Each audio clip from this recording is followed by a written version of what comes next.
तो तेलंगाना के मुख्यमंत्री के चंद्रशेखर राव ने पटना में नीतीश कुमार और लालू प्रसाद यादव से मुलाकात की। उन्होंने बीजेपी पर हमला किया और कहा कि मोदी सरकार की नीतियों की वजह से देश को काफी नुकसान हो रहा है और इसीलिए विपक्ष को एकजुट होकर बीजेपी मुक्त भारत का नारा देना चाहिए। लेकिन नीतीश की मौजूदगी में जब उनसे पूछा गया कि विपक्ष में प्रधानमंत्री का उम्मीदवार, उनका चेहरा क्या नीतीश कुमार होंगे, इस सवाल का जवाब उन्होंने क्या दिया, देखिए इस रिपोर्ट।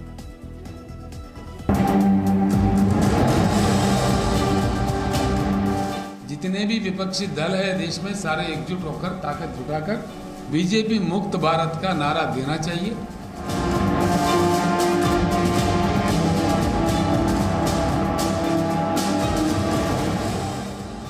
बुधवार को तेलंगाना के मुख्यमंत्री के चंद्रशेखर राव के पटना पहुंचने से पहले ही शहर को उनके पोस्टर से बांट दिया गया था। चंद्रशेखर राव 2024 के लिए ये सैलून शॉप चलाकर ही साल में करोड़ों कमाते हैं।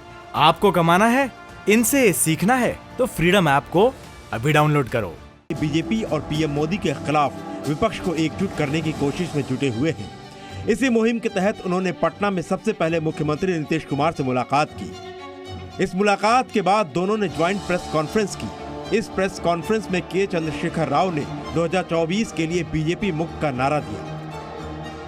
सही सवाल अगर हम अपने दिल से पूछे, हुआ कुछ नहीं है, विनाश ज्यादा हुआ है और आगे बहुत बड़ा खतरा इस देश के लिए खड़ा हो रहा है। इसीलिए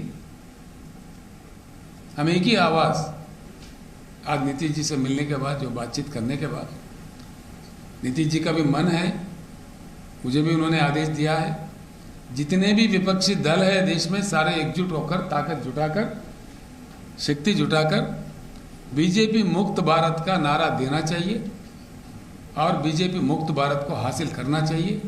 तभी देश फिर से खड़ा हो सकता है, आगे बढ़ सकता है, अंतर्राष्ट्रीय स्तर पर एक अच्छा अपना स्थान बना सकता है। पिछले कई महीनों से केसीआर लगातार विपक्ष के दिग्गज नेताओं से मुलाकात कर रहे हैं। नीतीश कुमार से मुलाकात के बाद केसीआर राबड़ी देवी के घर पर गए, जहां उन्होंने लालू प्रसाद यादव से मुलाकात की। इस दौरान राबड़ी देवी और उप मुख्यमंत्री तेजस्वी यादव भी मौजूद थे। दरअसल केसीआर अब केंद्र की राजनीति करना चाहते हैं। इसके पीछे की वजह शायद उनकी प्रधानमंत्री बनने की इच्छा है। यही वजह है जब पत्रकारों ने पूछा कि अगर कोई फ्रंट बनता है तो क्या उसकी अगुवाई नीतीश कुमार करेंगे। इस सवाल के जवाब पर केसीआर ने कहा कि जल्दी क्या है, सब साथ बैठेंगे तब देख लेंगे। 2024 में हराने की बात कर रहे हैं, उनके पास एक चेहरा है। चेहरे के सवाल पे आप कह रहे हैं कि हम बैठकर वार्तालाप करेंगे, उसमें चेहरा निकलेगा। बिल्कुल। क्या ऐसी स्थिति बनती है तो केसीआर साहब नीतीश कुमार जी का नाम प्रपोज करेंगे? ऐसा देखिए, मैं कौन होता हूँ? अब चलिए, मैं कहूँगा तो कोई विरोध करेगा, मैं कहूँगा तो कोई विरोध भी करेगा। आप क्यों जल्दीबाजी कर रहे हैं? हमको बैठने दीजिए, बात तो करने चाहिए। विपक्ष प्रधानमंत्री मोदी के खिलाफ शायद एकजुट हो भी जाए, लेकिन प्रधानमंत्री के पद की उम्मीदवारी को लेकर सब बटे दिख रहे हैं, क्योंकि सबके अपने अपने अरमान हैं। केंद्रीय मंत्री रामदास आठवले ने केसीआर के पटना दौरे पर निशाना साधते हुए कहा कि मोदी का मुकाबला करने के लिए विपक्ष के पास कोई चेहरा नहीं है। तेलंगाना के मुख्यमंत्री है, वो पटना गए, बिहार गए हैं, माननीय नीतीश कुमार जी को मिल रहे हैं, लेकिन जो हरा है उसके पास क्या चेहरा हो सकता है? जो चुनाव हरा है उसके पास चेहरा का विषय नहीं है।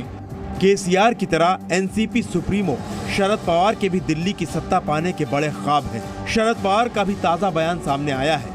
उन्होंने 2024 के लिए विपक्ष की पार्टियों को एक कॉमन मिनिमम प्रोग्राम के तहत मिलकर चुनाव लड़ने की नसीहत दी। हमारी ख्वाहिश है कि बाकी साथियों के साथ बात करें, इनके साथ बैठो, कुछ मिनिमम कॉमन प्रोग्राम इस पर एकता हो सकती है तो ध्यान दे दो और मिलकर चुनाव लड़ सकते हैं तो जरूर करो।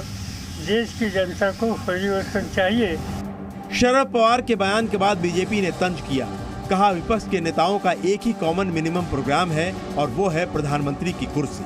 विपक्ष में अगर 4-5 ऐसे चेहरे हो जिनकी इच्छा हो कि वो प्रधानमंत्री बने, तो वहाँ उनका कॉमन मिनिमम प्रोग्राम एक कैसे हो सकता है? उनका कॉमन मिनिमम प्रोग्राम हर एक का मैं प्रधानमंत्री बनूं ये है, जबकि योग्यता नहीं है, उनका जनता में कोई उनकी नाम की मांग नहीं है। विपक्ष की एकता को कौन लीड करेगा, इस सवाल के जवाब में एक नाम टीएमसी प्रमुख और पश्चिम बंगाल की सीएम ममता बनर्जी का नाम भी आगे आया, लेकिन उन पर सहमति नहीं बनी।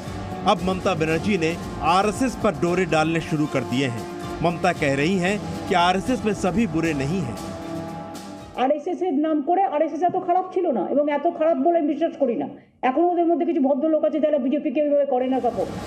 बीजेपी को हराने के लिए 2024 में विपक्षी एकता की बात कई बार चर्चा में आई है, लेकिन अब तक विपक्ष में इस बात को लेकर तस्वीर साफ नहीं है कि उनका चेहरा कौन होगा जो मोदी को टक्कर दे सके। ब्यूरो रिपोर्ट, जी मीडिया। ये सैलून शॉप चलाकर ही साल में करोड़ों कमाते हैं। आपको कमाना है, इनसे सीखना है तो फ्रीडम ऐप को अभी डाउनलोड करो।